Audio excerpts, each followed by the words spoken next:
Welcome, welcome. It is your girl, Renee Taylor. I am your host, and you are listening to our Breakthrough Podcast. Thank you for those that have been rocking with us, and welcome. If this is your first time here, this is the place where we can discuss real experiences with real people to give you the breakthrough map to go from breakdown to breakthrough, from pain to purpose, from your past to living your greatest story.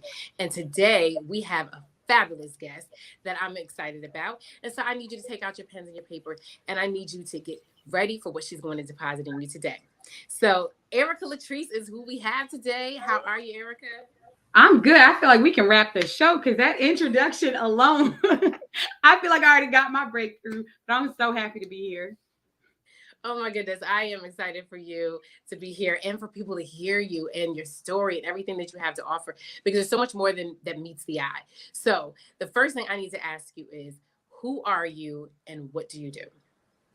Yes, well, I am Erica Latrice, and I love my passion, my purpose. I say this so much, is helping other women to live theirs. And so I get to work with powerhouse, visionary, entrepreneurial, speaker, author women that have a message, and we turn it into a movement. And that's literally like what lights me up every single day.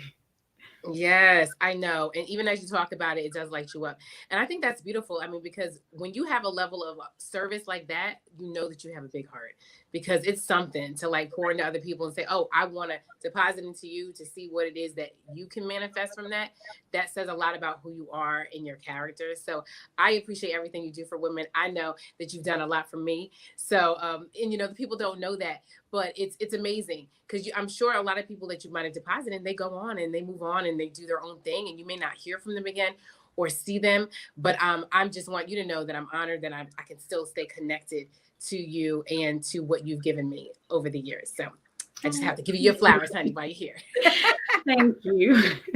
Of course, of course. So tell us about how you arrived to this place, right? Because you said you're looking to help other women, visionaries, really get their vision across. But how did you get to the point where you were clear on your vision, on your identity, who Erika was, that you were like, okay, I'm strong enough that I can now give this to someone else? So talk about that. That's a good question too. So I think there were several moments that were just like, hey, it's go time. This is what I'm meant to do. But what stands out to me was when I had no clue what I was meant to do. I remember having a dream about handing out babies to women, and in the dream, I was in this auditorium, and this woman from my church interpreted the dream. She's like, you're going to be on a platform, you're going to be speaking, and you're just, that's what I see in this vision. And I was like, that has nothing to do with my life right now. Like Right. I was like all the way like VIP section on the struggle bus at that time. So it made Wow. no sense to me. And I remember my pastor doing all of these messages around understanding your personality, your natural bend, and all of Mm. these things. And I was so busy like helping everyone else do what they needed to do with that assessment and teaching them how to get stuff done. But then I felt so empty. I'm like, but what am I meant to do? And the whole time I'd been doing what I was meant to do, it just Wow. didn't seem like anything because it came so naturally. And I think a lot of people experience that where it comes so naturally, you feel like, well, no, it's supposed to be hard. Like it's supposed to be harder than this. This Right. can't be it, right? Right. So that was the aha moment for me around the time I had that dream and going to those workshops and things and just being more aware of what lit me up. Okay, awesome. I mean, so where was that in life? So first of all, you talked about a lot of things, right? You talked about church, you talked about your pastor, right? Being a part of a community where people could help you and assist you in navigating that space, right? So not everybody has that assist, right? Or I know when I was younger, I didn't even have the idea of like, oh, mentor, coach, you need this, you need that, right? All these buzzwords that we talk about now that are so readily available and accessible to us that I don't think everybody had access to back in the day. So when did you arrive to that? And what was happening in your life when you had that aha moment? Were you in school? Were you younger? Were you already, when you say you were already doing it, were you already mentoring women in some way indirectly? Talk about the surrounding environment that you were in at that time when you had the aha. Yes. Well, as I said, like it was definitely throughout life. I remember as far back as elementary school, like I was that Mm, person that when you got homework, I'm giving you extra homework. Like, don't tell me you want to achieve something, because I'm like, oh, well, if you want to run for student council or if you want to make the step team, I'm giving like extra assignments. So I would always end up with like the leadership award. You was a teacher? Listen, I'd be putting people to work. Like, I'm the person you can never come and tell a goal to, because I'm like giving action plans. So I remember that. Like, I remember so many times, like throughout elementary school, middle school, high school, I would have friends. They would say, you know, like everyone would come to me and tell me whatever they were trying to do, try out for cheerleading, make whatever team. And I'm like, all right, well, what you need to do is Monday through Friday. Oh my goodness, you were a coach. You know, yes, I used to do the announcements, like everything that I do now. I'm like, I didn't notice it, but I was doing it. I was already like, I remember in 5th grade, my teacher telling me, you have a PA voice. I didn't know what that meant, but next thing I know, she had to do an announcement. Oh my goodness. Now I hear it. Yes, because I work at a school. Oh man, that's awesome. Yes. So I just, you know, that's where it started. But the time with my pastor, I was fresh out of college, I think. Like, it was after graduating college, and you're supposed to have everything figured out. And I felt like everyone around me knew what they wanted to do. That's how it seemed. But now in retrospect, they didn't know either. But it felt like that. I know that's right. Yes. And so around that time, that's when I really had to start doing some soul searching, because there's nothing like rent and electrics and groceries that will have you like on somebody getting creative, right? So that's when it started transitioning. Ooh. Oh, I like that. Well, that is a good segue into the next thing I want to ask you. When you say there's nothing like rent and all these responsibilities, right? And what you want to do and honing in on that. Talk about the soul searching that you mentioned. Like, how does one soul search?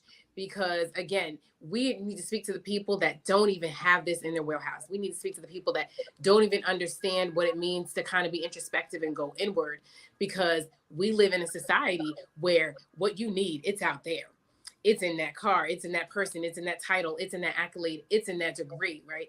And so a lot of people are not even thinking about their soul and their spirit and what's going on inside. So talk about how you define soul searching and how you actually went about doing that. Yes, come through, Renee Winfrey. I'm like, this is good. So when it came to the soul searching, for me, a transition, I would say, was in college when I got saved and started just being more intentional about my spiritual walk. And my favorite verse at that time and still is Matthew 6:33. Seek ye first the kingdom of God and his righteousness, and all these things will be added to you. And when I started walking that out, that's where I was at. I was in a place where you talk about soul searching. I had no choice. It was called seek God or what, because there was no etc., no commas. I remember moving back to the place I attended college. Shout out to all my NC Staters in Raleigh, North Carolina. And I left, and I just felt God leading me to come back to that city. I didn't have a job. I had nothing lined up.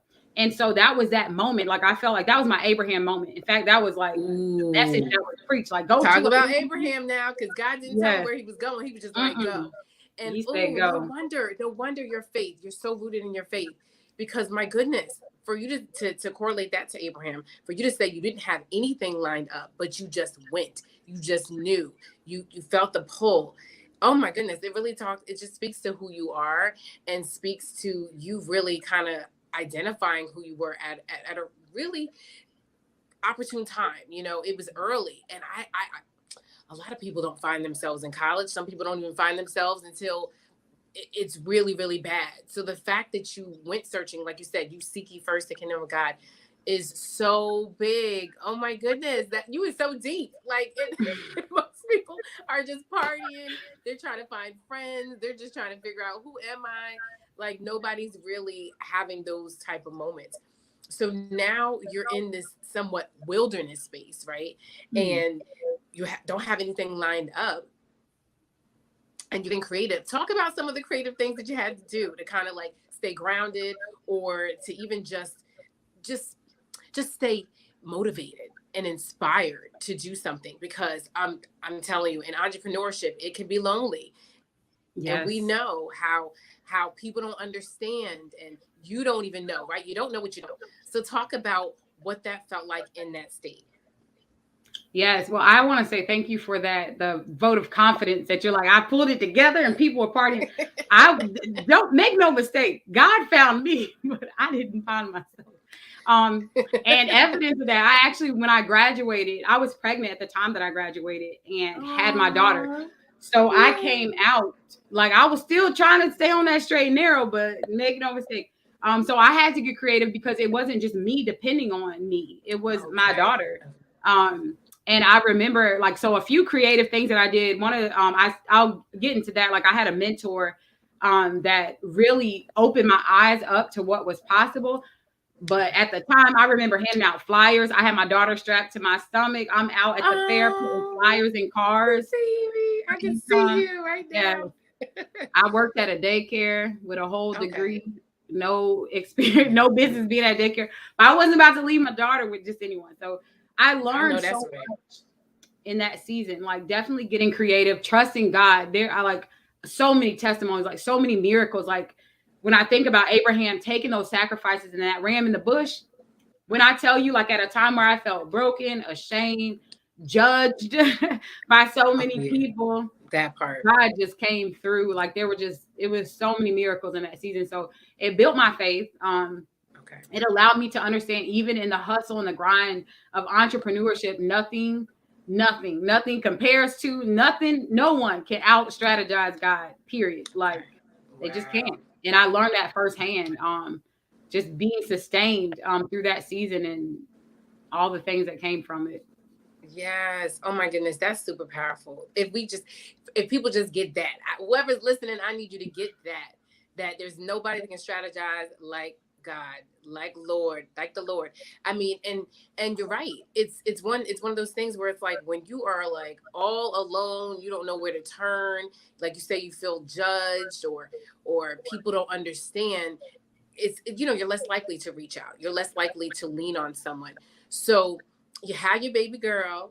And I know that's just so beautiful. I love babies and I love kids. So I can just imagine what that was like, you're having your baby girl like strapped on as you're working, because that's what people say. I know my girlfriends that have kids, it's like, that's like their little side gig. So, yes, I can imagine her like joining in and understanding mommy's grind. So that's important too, right? To show that to her. So talk about some of the people that you might have, or entities, other than, like you said, your church. Of course, you definitely seem like, Bible. So I know that you're reading, but who or what were you leaning on for support, if anything? Because we know that this can be lonely, but sometimes when you're isolated from the rest of the world, it can be really detrimental to your own well-being. So who, if possible, were you able to lean on during that time? Definitely my mom. My mom was my rock. Like, my mom was that person that it didn't matter what. You could be like, I'm writing with a pencil today. Girl, you can open a pencil factory. Like, she was just my number one cheerleader. Like, it didn't matter. It did not matter. She was my number one cheerleader. And even in that season, like, still my best friend to this day it's just so amazing. Like, we both were in need of two different things at that time, going through like what I had, she didn't, what she had, I didn't. And we were able to come together. I had a mentor at that time, Erika. Her name was Erika. It was like we just had so many commonalities. I met her at the church. Erika. And I didn't grow up in church. So I shout out to you for saying I know Bible, because I did not grow up in church. I was not the one out here quoting scripture. Like, it was, so when people would argue with me about certain things, about, how I can get like people being too churchy or whatever. But I'm like, well, I can't vouch for y'all. This is all like God interceding on my behalf that gave me that hunger, because it wasn't like, I didn't grow up in church like that. Wow. So it wasn't until college that you found the Lord and found more like a deeper relationship? Is that when it was? Absolutely. Like, in my own dorm room, living this, how you said, the partying. I was in a sorority, like, turned all the way up to turn up. And Jeremiah 1, it was one day, like, in my dorm room, that I just remember crying and God just speaking to me. And I opened my Bible, and I didn't use the Bible. It was hidden behind bookshelves. And I remember when I opened it, it was Jeremiah 1, where he said, before you were formed in your mother's womb, I knew you. I ordained you to be a prophet to the nations. Oh, and my goodness, that's powerful. It spoke to me.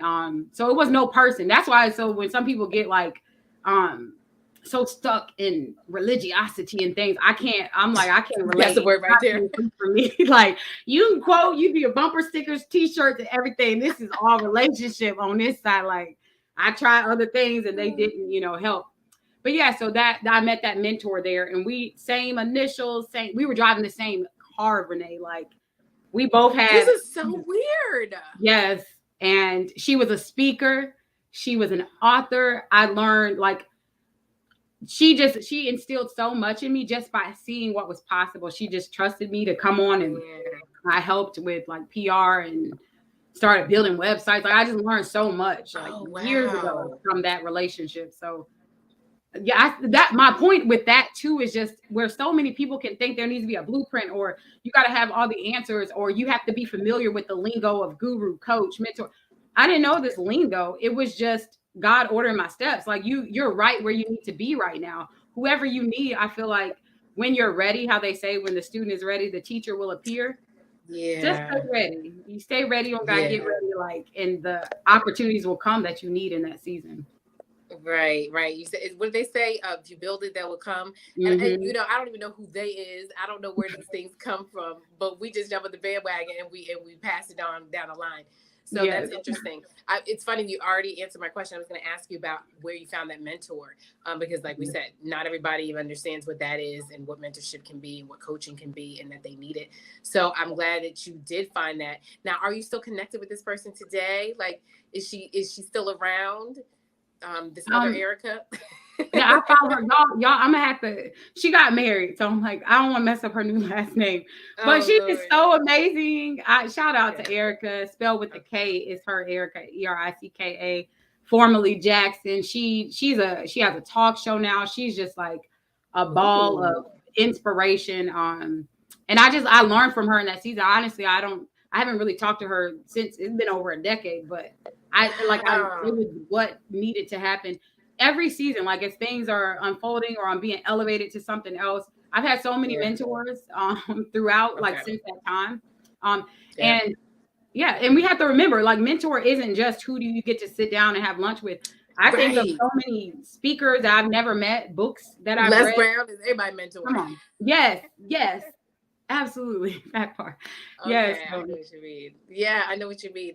And it's awesome that you, even though she's not still around, like you said, some people just kind of, they say people are in your life for a reason or a season or a lifetime, but it's almost like they just drop in at the perfect time to do whatever it is. They understand the assignment. And like you said, you may not speak to them or see them every day, but it's like, wow, I got what I needed from them. And thank you, and you can still go back and look back and say, you know what, thank you for being who you were and what you did for me.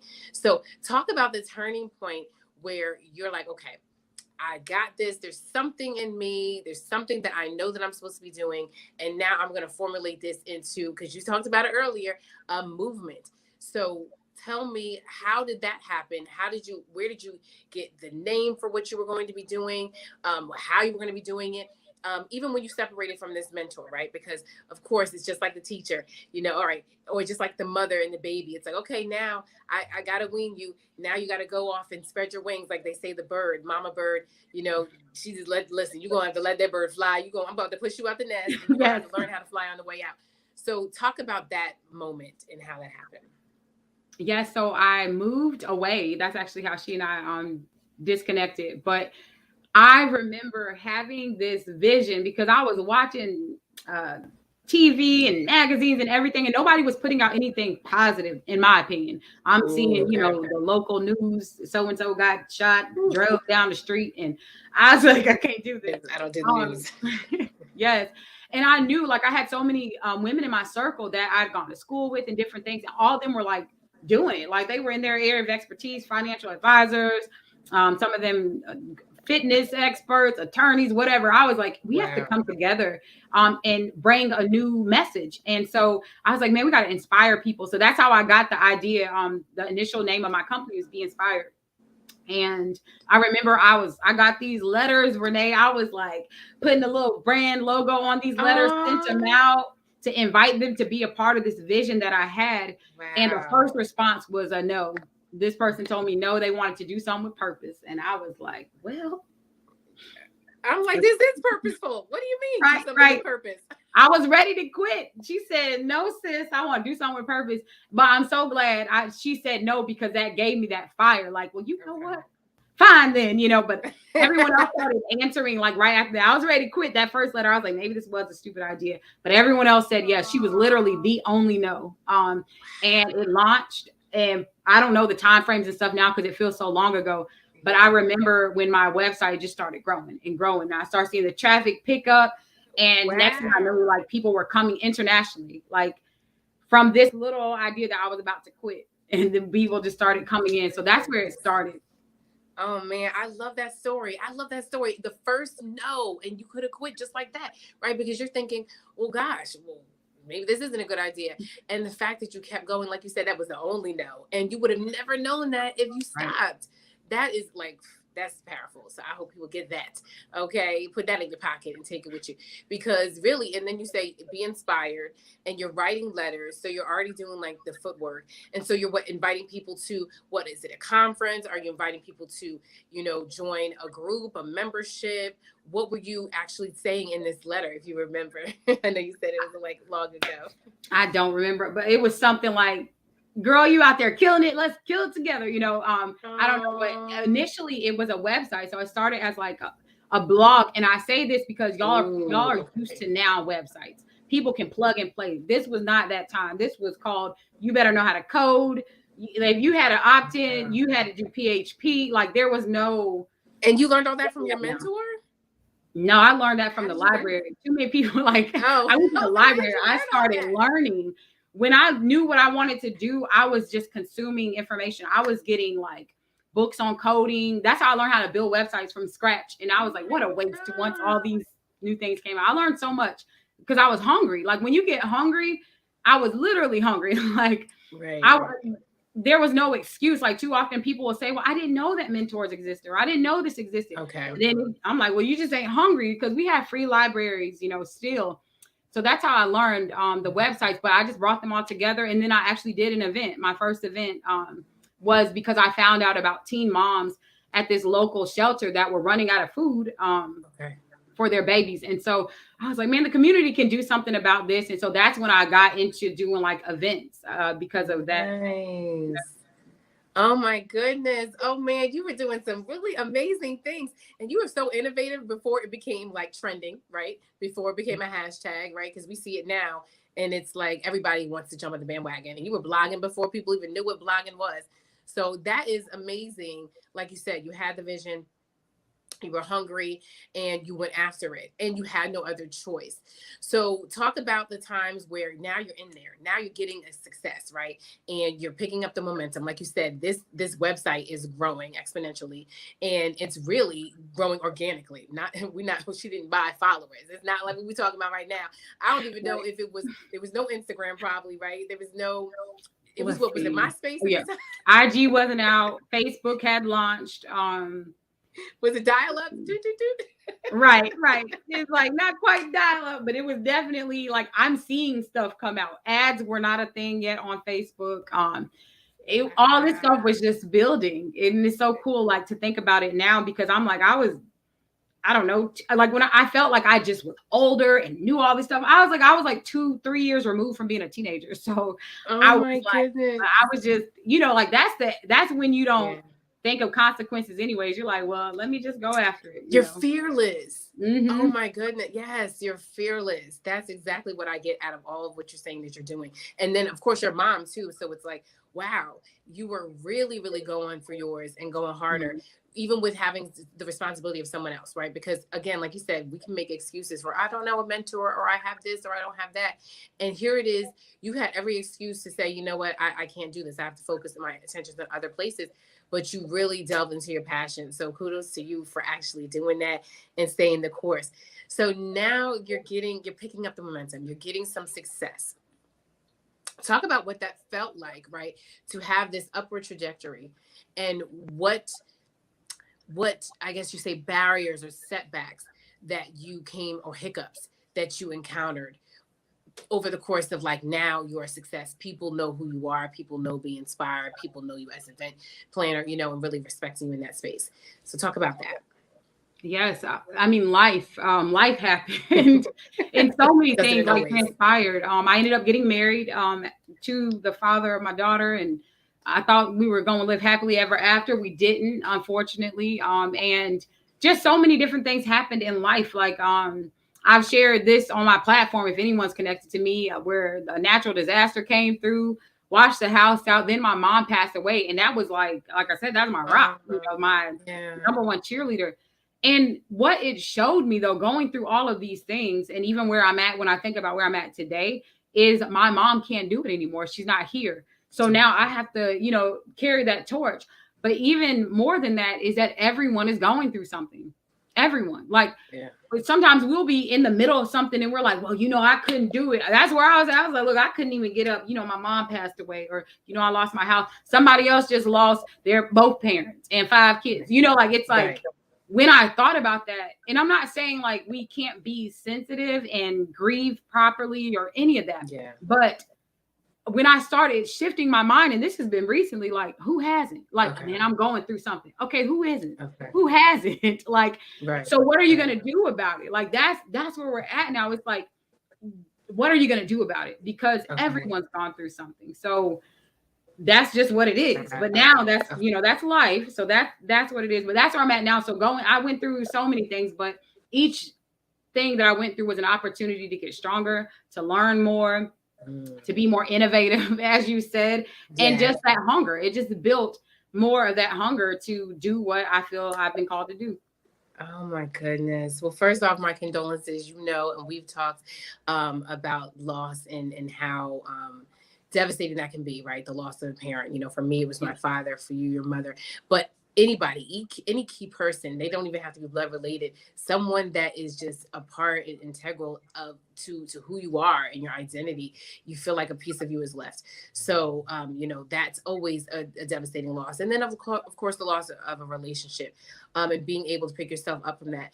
But what I really love from what you said, and I want people to get, is that shifting, right? Like you said, that shifting of your perspective and your mindset, and understanding that you're not alone. You're not the only person going through this. And as bad as it seems in that moment, and you're like, oh my goodness, you want to like be in your pity party.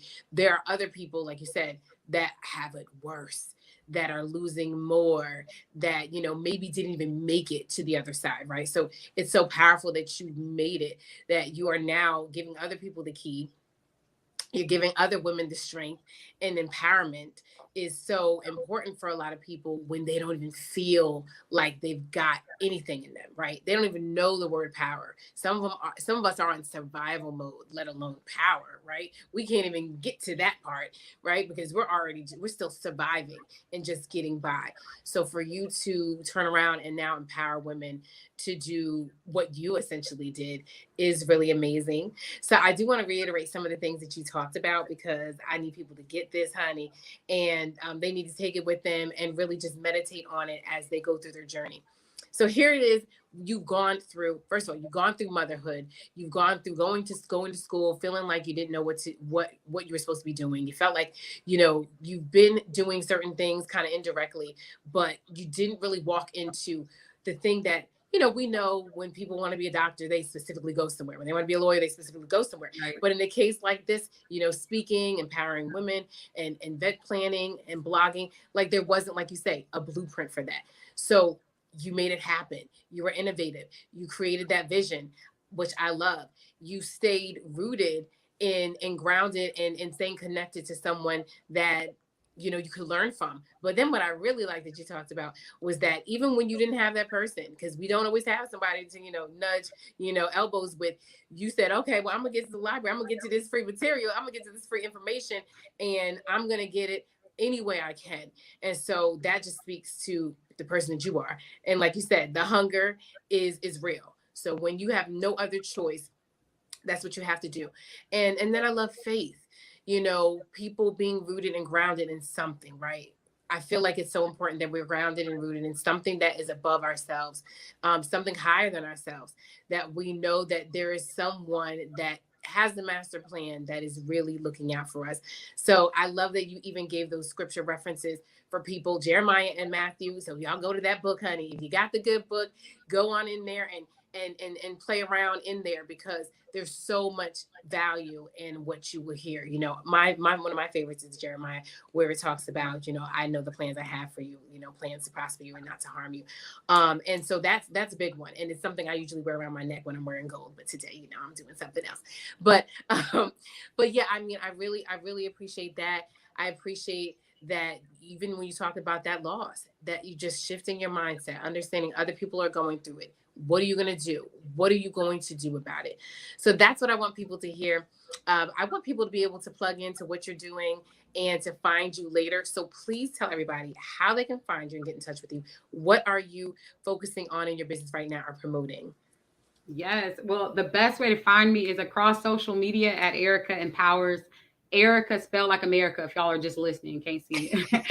um, and what I'm promoting right now is what I always promote, being a go-giver. So if you are someone, if you're in business, you're looking to start marketing and getting your message out, I have a free membership at AmplifyHERLounge.com with all the tools that I wish back then, Renee, when I was at that library trying to piece it all together, that I wish someone would have like given. And so that was really the spirit behind what I created, AmplifyHerLounge.com, to just give resources to those of you that may be in that hunger hustle mode right now, and you need it all packaged for you, pretty and easy to find. Yes, yes. So you guys heard it here. Erika Empowers, and that's Erika spelled like America. Okay, and I hope y'all can spell America. Okay. And it's so funny. Erika Latrice is her name. It is so funny that she has the middle name that I have, Latrice, spelled the same exact way. So it's just funny how we all get connected in some way at some point in our life. So I really appreciate you being with us, and then also plug into that community, Amplify Her, and look that up across social media platforms. And then, of course, our Breakthrough Podcast. I appreciate you guys that have been rocking with us from day one, those that have been tuning in various ways, whether you want to watch it, whether you want to hear it and listen to it. It is definitely something that's going to help you hear from real people, real experiences. We are overcome by each other's testimonies. So stay plugged in, stay locked into our Breakthrough Podcast. I am your host, Renee Taylor, where you're going to get the breakthrough map to go from breakdown to breakthrough, from pain to purpose, from your past to living your greatest story. So make sure you like and subscribe across all social media platforms. And until next time, keep breaking through. Bye.